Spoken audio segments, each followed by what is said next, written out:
De retour au Silver Bowl à Beaucouzé, que nous remercions une nouvelle fois de nous avoir reçus si chaleureusement.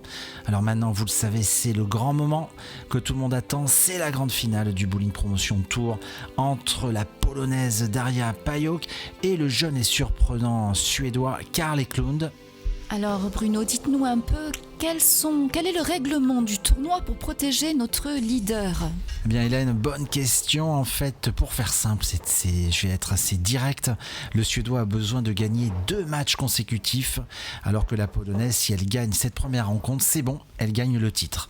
Alors on va bien voir ce qui va se passer. C'est elle qui entame cette rencontre sous les yeux de l'arbitre Philippe Sionville, qui est là pour surveiller un petit peu tout l'aspect du timing. Et c'est la Polonaise qui attaque.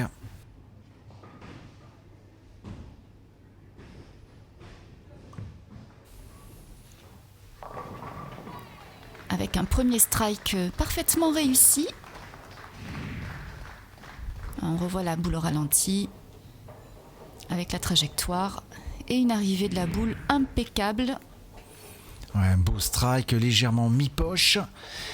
Et Karl Eklund, que l'on redécouvre, vous l'avez vu lors du match précédent, battre Chris Vaiali, et donc il entame très très bien, il répond parfaitement à la Polonaise avec ce strike. Un strike partout, avec cette technique si particulière, backup à 2 mains, moi j'avais jamais vu ça. Alors pour information, sur les 32 parties de qualification, le Suédois a réalisé 232,59 de moyenne et la Polonaise avec handicap 234,5. Eh bien, une double d'entrée, donc sur le papier, le match devrait être relativement équilibré. Alors, je vous le rappelle également, en début de match, Daria a 8 kills d'handicap car elle joue contre un homme et le règlement international prévoit ce cas de figure. Donc, mais les 8 kills n'apparaissent pas sur le scoreur. Frame numéro 2 maintenant pour Daria, Hélène. Elle se prépare.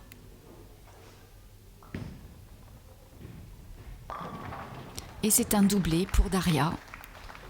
Elle suit sa petite routine. Un geste très détendu. Et c'est parfait. Et 2 strikes partout. Une finale qui s'annonce très intéressante. En tout cas, on est parti sur des bases très élevées. Et frame numéro 3 pour la Polonaise.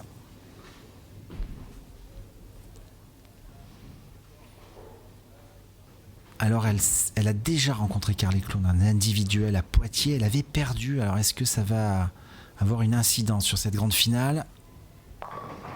Et elle nous laisse la kill 4, Hélène, avec une boule qui arrivait relativement serrée. Je vous disais qu'à Poitiers, ils se sont déjà rencontrés et le Suédois avait gagné. Oui, alors peut-être que effectivement, ça peut faire une différence mentalement.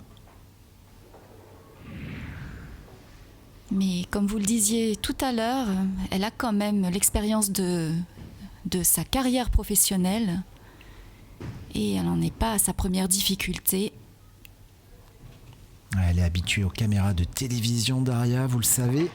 Un spare, alors que le Suédois, lui, non, c'était la première fois qu'il faisait des matchs télévisés.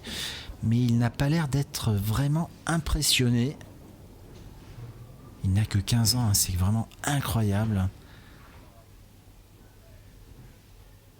Et il a la possibilité de tripler, de se détacher. Et ce petit messager, Hélène, je l'aurais bien vu sur cette quille 7 et malheureusement, il laisse la quille dégauchée. La 7, c'est la quille dégauchée, mais comme il joue en backup du côté gauche de la piste, alors qu'il est droitier, ça nous change un peu nos repères visuels, tout ça. Mais bon, et regardez, je pense qu'il va jouer le spare du coup du bon côté, Hélène, c'est-à-dire il va jouer à 2 mains, mais du côté droit de la piste. Regardez, c'est quand même incroyable, et voilà. Il sait tout faire, et voilà, spare, donc on est égalité parfaite entre les 2 finalistes, mais avantage à Daria car elle a 8 quilles pour le moment d'handicap. Donc on devrait être à 59 partout d'après mes comptes. Ouais, c'est ça, Hélène, merci de me l'avoir soufflé dans l'oreille, mais plus 8. Donc Daria a un petit avantage pour le moment. Et le Suédois va tenter de repartir en strike. Et il traîne pas. Allez, franchement, ça explose. Ça va être dur de l'arrêter, hein. Il est bien motivé, ce jeune Karl Eklund. Et on le sent qu'il a envie de gagner ce match. C'est l'outsider sur cette rencontre. Car Daria est bien meilleure sur le papier. Mais bon, vous le savez, sur une partie, tout peut arriver. Alors là, c'est pas une, c'est deux. Alors est-ce qu'il aura les ressources mentales d'en gagner deux? Déjà, il faut gagner la première, Karl. Et on va voir la réponse de la professionnelle sur cette frame numéro 4. Elle laisse une quille. La 4, Hélène, vous l'avez vu. Elle nous laisse cette quille 4. Encore une boule un petit peu serrée, Daria. Et elle joue avec la technique un peu comme Manon Grand-Cyr, avec deux boules différentes sur les deux pistes, car il y a un gros écart apparemment au niveau du break. On revoit ses réactions et en plus, il y a beaucoup de trafic parce que c'est déjà la 7e partie. Le huilage est vraiment détruit, comme on dit. Et il faut toute l'expertise de Daria pour pouvoir trouver la stratégie sur les deux pistes. En tout cas, bravo à elle. Elle réalise ce spare. Elle reste dans le coup pour le moment. Mais ça serait bien qu'elle reparte en strike, Hélène.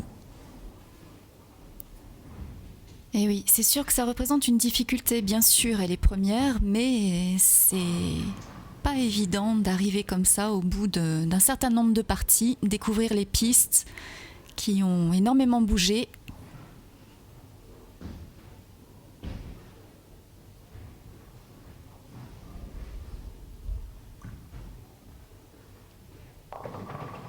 Allez, pour le moment, c'est un strike. Il n'y a pas trop de crainte à avoir pour Daria. Il y a un strike mi-poche encore sur cette piste. Regardez la 7 qui est tombée à retardement. Elle est soulagée, Daria. Mais attention à cet homme parce que je le sens très volontaire, Hélène. Je le sens très positif. Et il est bien capable de doubler sur cette frame numéro 5 et de prendre un petit avantage à mi-parcours de cette finale. Allez, c'est parti pour Karl. Oh, quelle boule encore, Hélène. Il est très très fort, Karl Eklund. Et moi, j'en fais mon favori. Normalement, je suis pour Daria Payok, mais là, je le sens bien, Hélène.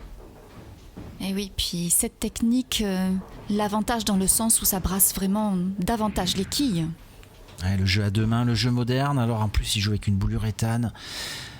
Et il maîtrise vraiment le sujet pour le moment, Karl. Et il a la possibilité de se détacher avec ce petit triplé sur cette frame numéro 6. Il perd pas de temps sur l'approche. Oh là là, Hélène, je ne le voyais pas. Et finalement, cette quille 8 est tombée à retardement. Et j'ai cru entendre un petit cri. Ouais, regardez, il en veut complètement. Il est très très positif. Et il est relativement bien parti pour pousser Daria à éventuellement un deuxième match. Alors attention, c'est pas encore fini. Il faudrait que Daria de toute façon strike à la 6. Eh oui, elle est un peu au pied du mur. En tout cas, elle se concentre. Là, c'est 3 quilles qui restent debout. Le 3-6-10, Hélène, vous le savez. Cette figure que l'on voit souvent sur ces matchs télé, et Daria n'arrive pas à trouver la solution sur les deux pistes. Cette boule a beaucoup trop attaqué la poche. Et là, alors c'est pas très grave, c'est pas un split, mais avec le petit triplé de Karl qui pourrait quadrupler, elle est mal embarquée dans ce match. En plus, elle fait un trou, Hélène, et là, ça va être très très dur de revenir. Alors là, vous avez deux options à ce moment du match. Regardez, on va faire un point score. 129, mais bon, le triplé n'est pas totalement comptabilisé à 116, donc le Suédois a déjà entre 25 et 30 quilles d'avance facilement. Et Daria, pour espérer revenir, il faudrait qu'elle termine en strike. Donc si elle n'arrive pas à revenir, elle sait qu'elle va devoir jouer un deuxième match. Alors là, elle le met pleine poche, Hélène. Et je vous disais que si elle joue un deuxième match, la tactique serait de peut-être faire des tests sur les dernières boules de ce premier match pour pouvoir attaquer le deuxième en meilleure position. Et oui, bien sûr, je suis tout à fait d'accord. Elle sait ce qu'il lui reste à faire. Alors c'est pas totalement encore fini pour elle, mais si le Suédois continue à striker, et c'est ce qu'il fait, ça va être très très dur. Il est en train de fermer la porte là, Karl Eklund. Je pense qu'il ne reverra pas Daria sur ce match. Il est peut-être en train de se préparer mentalement pour la deuxième partie déjà. Ouais, regardez, là il se détache très très bien, 159 à 126. Et surtout le problème pour Daria, c'est qu'il a la possibilité d'enchaîner, de continuer. On les compte 30 par 30, vous le savez, les triplés. Et s'il le met là, c'est quasiment joué. Oh, il le met, Hélène. Ouais, j'ai envie de vous dire, ça va être dur. Pour Daria, c'est quasiment fini. Elle va devoir rejouer une partie.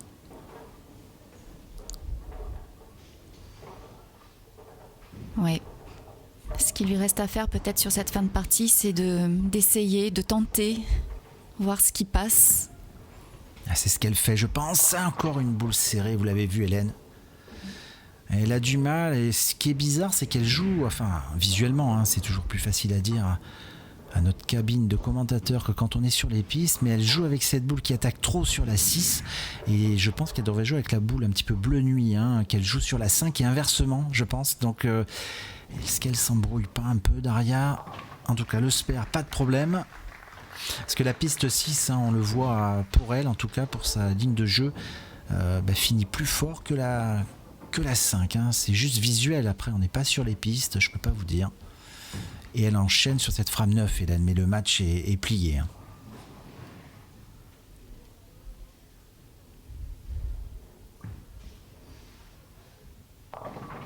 Allez, c'est un strike un peu hésitant, mais il faut le prendre malgré tout. Alors que Karl, lui, vraiment, il est focus comme d'habitude. Rien ne le déconcentre, c'est quand même très très surprenant. Cette capacité à faire abstraction du reste. Eh bien, il nous laisse une quille. La quille numéro 6, regardez, on la revoit sous un angle différent. Elle a un petit peu trop attaqué cette boule et il arrête sa série de strikes. Il en avait 5 d'affilée, c'était le 6e là, mais bon, il nous laisse une quille, mais il est très très bien sur ce match pour nous faire un gros score. Voilà, le spare est dans la poche. Alors je vais vous faire un petit calcul.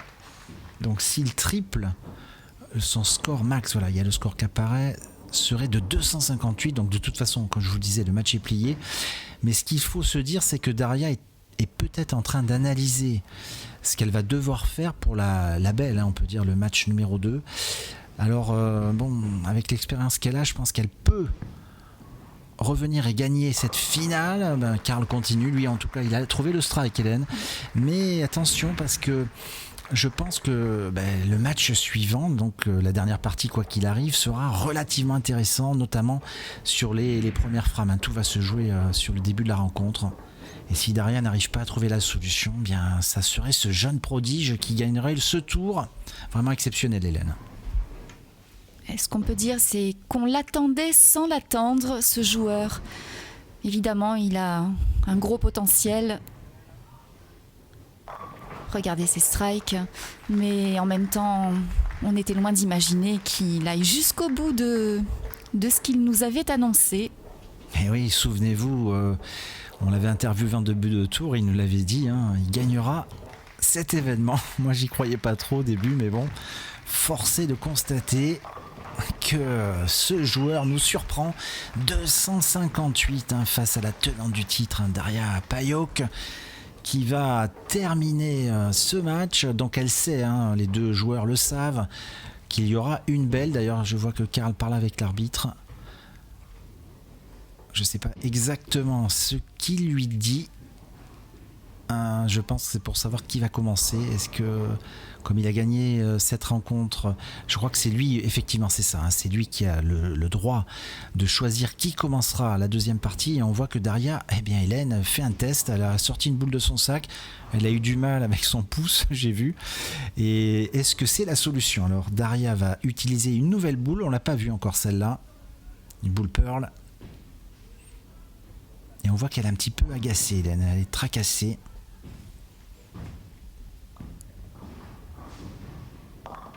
Et oui, c'est son titre qui est en jeu, il ne faut pas l'oublier. Je suis un peu surprise qu'elle n'ait pas fait de changement de boule plus tôt. Oui, effectivement, mais là on a vu que cette boule c'était peut-être pas la solution. Hein. Elle a fait 6 en plus, un super difficile. Alors va-t-elle le réaliser? Si elle le réalise, elle aura une extra ball, vous le savez, à la frame 10. Ouais, bien joué Daria, il lui reste une boule. Alors score max pour elle 196 si elle fait un strike. Et elle se pose pas mal de questions. Hein. On le voit, mais bon, elle a les ressources mentales et techniques pour revenir sur le match suivant. Donc ça promet. Hein. Alors on va regarder sa dernière boule. Sous les applaudissements du public. Allez, c'est parti. Un dernier strike. Un dernier strike chanceux, et un score final avec handicap 204 à 258. Donc restez bien avec nous, on se retrouve tout de suite après cette pause.